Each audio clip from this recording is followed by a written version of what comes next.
When designing a gas flow control cabinet intended for use in a Class 1 Division 2 or C1D2 location, careful attention must be paid to electrical safety to prevent explosions. Specifically, concerning the routing of wiring from a gas compartment also rated C1D2 to an electrical compartment, the use of seal-off fittings is crucial.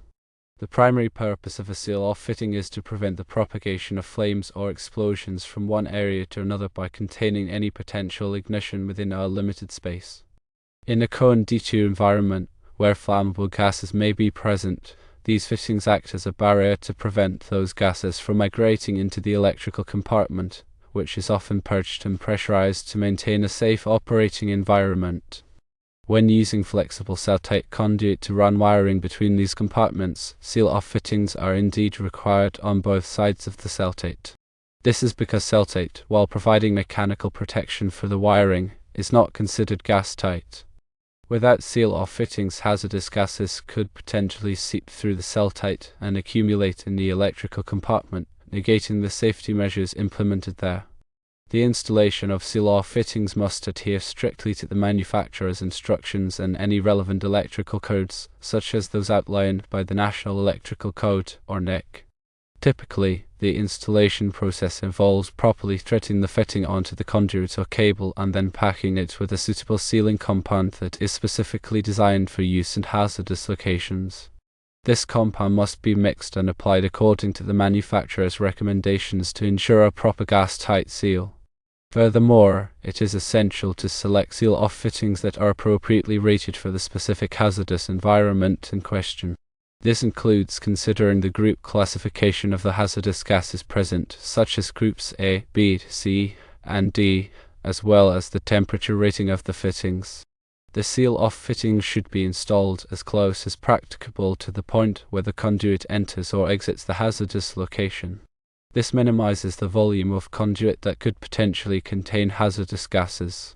The NEC provides specific guidelines regarding the maximum distance allowed between the boundary of a hazardous location and the seal-off fitting. These distances are based on the conduit size and the specific classification of the hazardous location.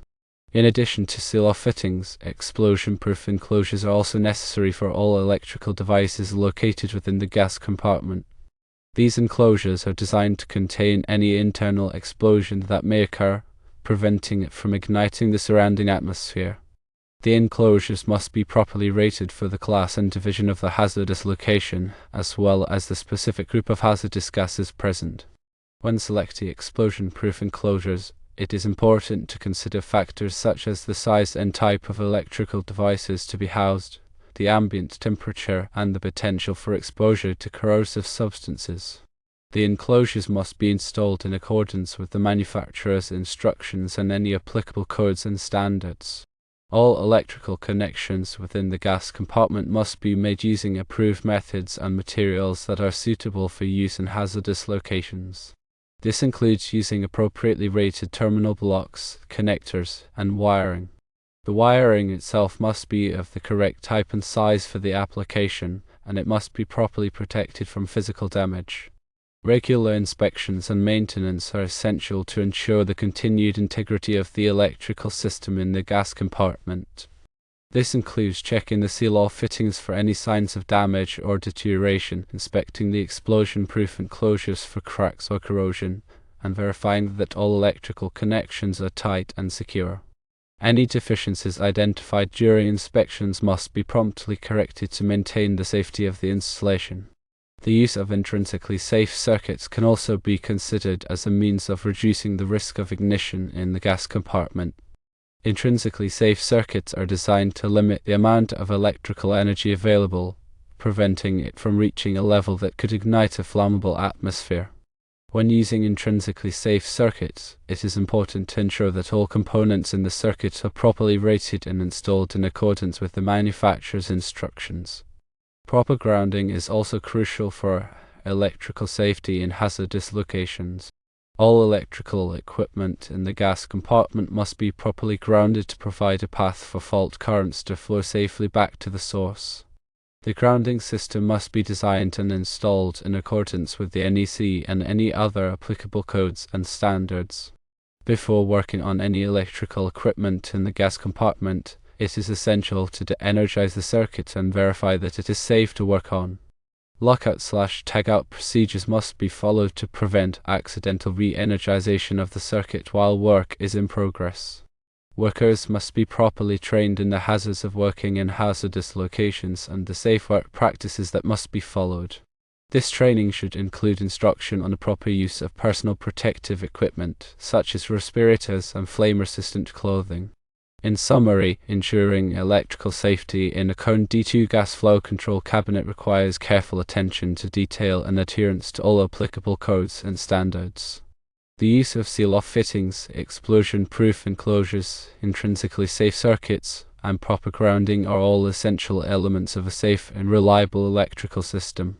Regular inspections and maintenance are also crucial to ensure the continued integrity of the installation. The purpose of the pressure switch is to monitor the gas pressure and provide a signal if the pressure falls outside of the acceptable range. The pressure switch must be properly rated for the class and division of the hazardous location, as well as the specific group of hazardous gases present. The solenoid valves are used to control the flow of gases in the system. The solenoid valves must also be properly rated for the class and division of the hazardous location, as well as the specific group of hazardous gases present. The ISCO valves being considered, rated C1D2 Group A, B, C, and D, appear to be suitable for the application, assuming they meet all other relevant requirements. The flexible Sealtite conduit is used to protect the wiring that connects the pressure switch and solenoid valves to the electrical compartment. As previously stated, seal-off fittings are required on both sides of the Sealtite to prevent the ingress of hazardous gases into the electrical compartment. The electrical compartment is purged and pressurized to maintain a safe operating environment. The purging process involves removing any hazardous gases that may be present in the compartment. The pressurization process involves maintaining a positive pressure within the compartment to prevent the ingress of hazardous gases. The electrical equipment in the electrical compartment must be properly rated for the environment in which it will be used. This includes considering factors such as the ambient temperature, humidity, and potential for exposure to corrosive substances. The entire gas flow control cabinet must be designed and constructed in accordance with all applicable codes and standards. This includes the NEC, as well as any other relevant codes and standards that may be specific to the industry or application.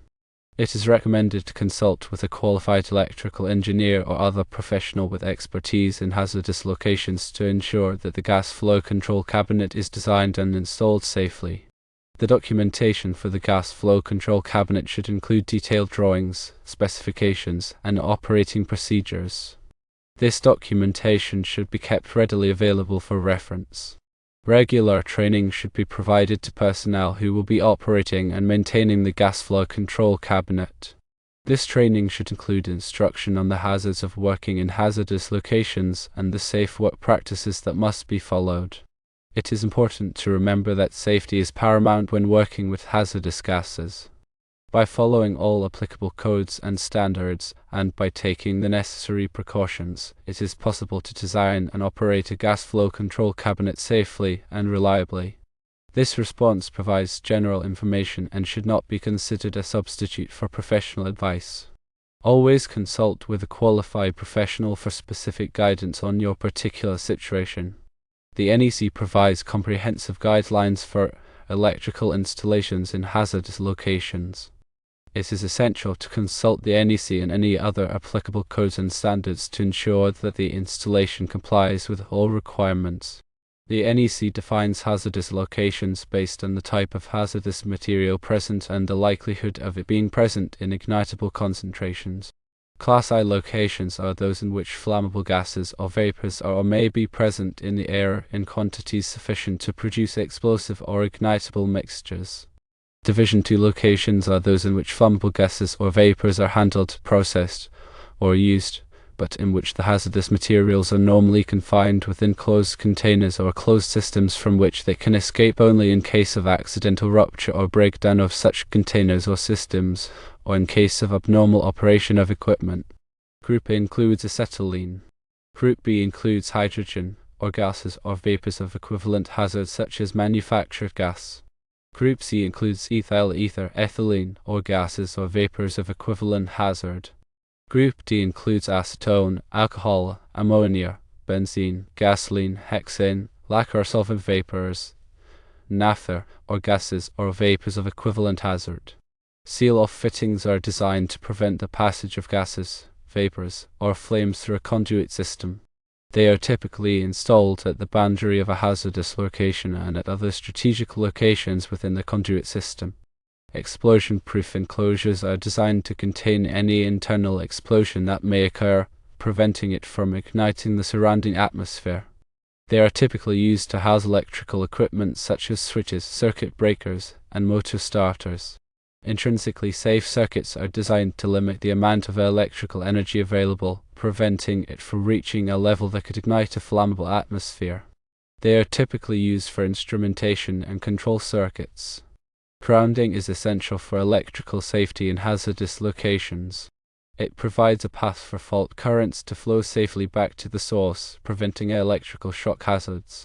Lockout/tagout procedures are used to prevent accidental re-energization of electrical equipment while work is in progress. These procedures involve disconnecting the power source and placing a lock and tag on the disconnect switch. Personal protective equipment, such as respirators and flame-resistant clothing, is used to protect workers from hazards in the workplace. Regular inspections and maintenance are essential to ensure the continued integrity of electrical systems in hazardous locations. This includes checking for loose connections, damaged wiring, and other potential problems. The information provided in this response is intended for general guidance only and should not be considered a substitute for professional advice. Always consult with a qualified professional for specific guidance on your particular situation.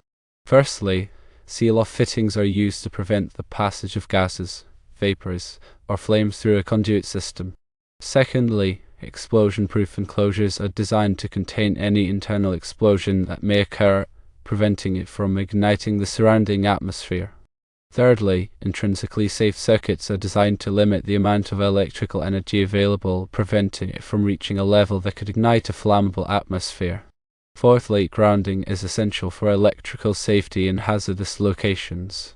Fifthly, lockout/tagout procedures are used to prevent accidental re-energization of electrical equipment while work is in progress. Sixthly, personal protective equipment is used to protect workers from hazards in the workplace. Seventhly, regular inspections and maintenance are essential to ensure the continued integrity of electrical systems in hazardous locations.